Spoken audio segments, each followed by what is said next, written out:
Perkenalkan, nama saya Novita Stiani, NPM 1811060462, akan mempresentasikan materi tentang pihak-pihak yang terlibat dalam pengembangan kurikulum. Dengan dosen pengampu, Ibu Aryani B. Kusumawardani, Magister Pendidikan.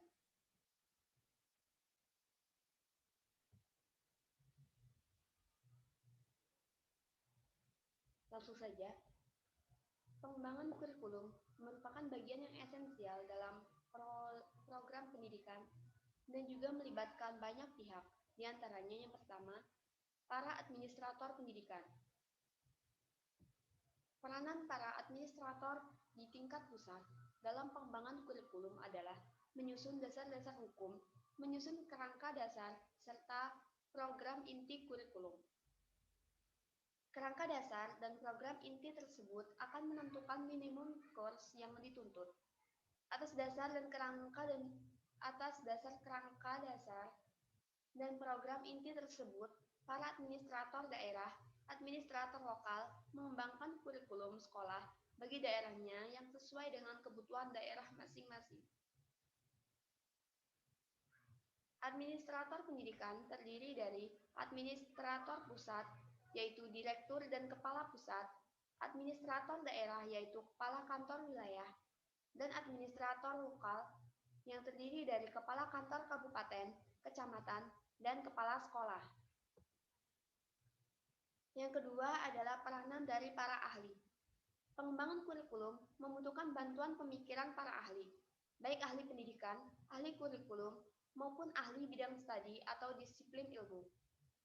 Dengan mengacu pada kebijakan-kebijakan yang ditetapkan pemerintah, baik kebijakan pembangunan secara umum maupun pembangunan pendidikan, perkembangan tuntutan masyarakat, dan masukan dari pelaksanaan pendidikan dan kurikulum yang sedang berjalan.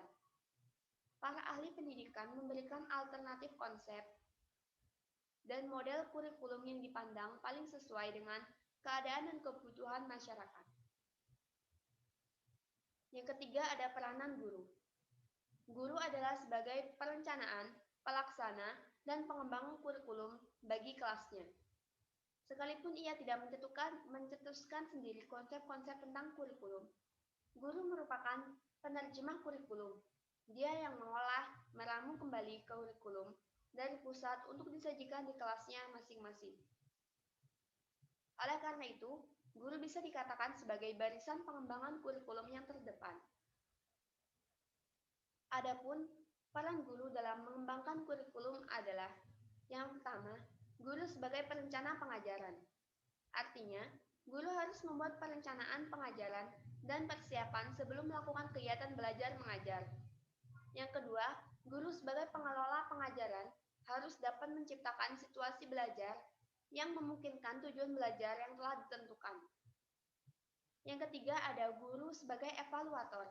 Artinya, guru harus mampu melakukan pengukuran untuk mengetahui apakah anak didik telah mencapai hasil belajar seperti yang diharapkan.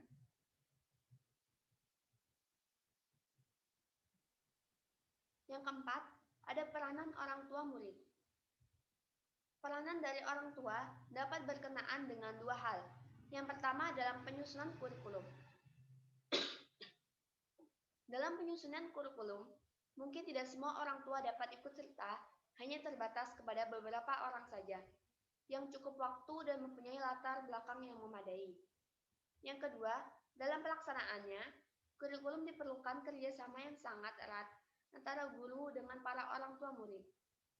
Sebagian kegiatan belajar yang dituntut kurikulum dilaksanakan di rumah, dan orang tua mengikuti atau mengamati kegiatan belajar anaknya selama di rumah. Yang kelima ada peranan dari komite sekolah, di mana tujuan pembentukan komite sekolah adalah mewadahi dan menyalurkan aspirasi serta prakarsa masyarakat dalam melahirkan kebijakan operasional dan program pendidikan di satuan pendidikan. Yang kedua ada meningkatkan tanggung jawab dan peran serta masyarakat dalam penyelenggaraan pendidikan di satuan pendidikan.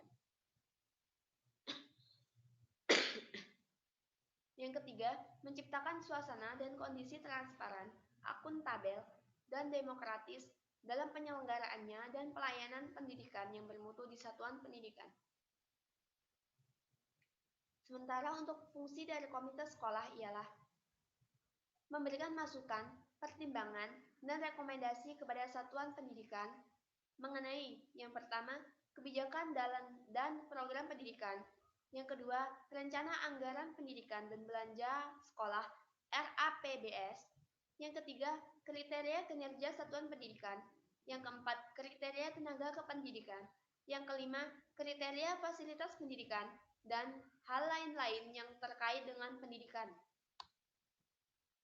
Yang keenam, ada peran dari pengusaha. Berkaitan dengan peranan masyarakat dalam pendidikan, dalam Undang-Undang Nomor 20 Tahun 2005 tentang Sisdiknas, Pasal 54 tentang peran serta masyarakat dalam pendidikan menyebutkan. Pertama, peran serta masyarakat dalam pendidikan meliputi peran serta perseorangan, kelompok, keluarga, organisasi profesi, pengusaha, dan organisasi kemasyarakatan dalam penyelenggaraan dan pengendalian mutu pelayanan pendidikan. Yang kedua, masyarakat dapat berperan serta sebagai sumber, pelaksana, dan pengguna hasil pendidikan. Yang ketiga, ketentuan mengenai peran serta masyarakat sebagaimana dimaksud dalam ayat 1 dan ayat 2 diatur lebih lanjut dengan peraturan pemerintah. Sebagai contoh, sebagaimana diungkapkan oleh Kasidik Jawa Barat, Dadang Dali, bahwa dunia usaha dan dunia industri merupakan bagian dari masyarakat yang memiliki peranan penting. Mereka memiliki peranan penting dalam penyelenggaraan sistem pendidikan nasional. Perihal kegiatan kerjasama dengan dunia usaha, sinergitas telah dimulai dilakukan. Proses telah memasuki tahap inventarisasi. Implementasinya, dunia usaha didorong untuk membangun sekolah, bukan menggalang dana dari dunia usaha. Sekian penjelasan dari saya. Saya akhiri. Wassalamualaikum warahmatullahi wabarakatuh.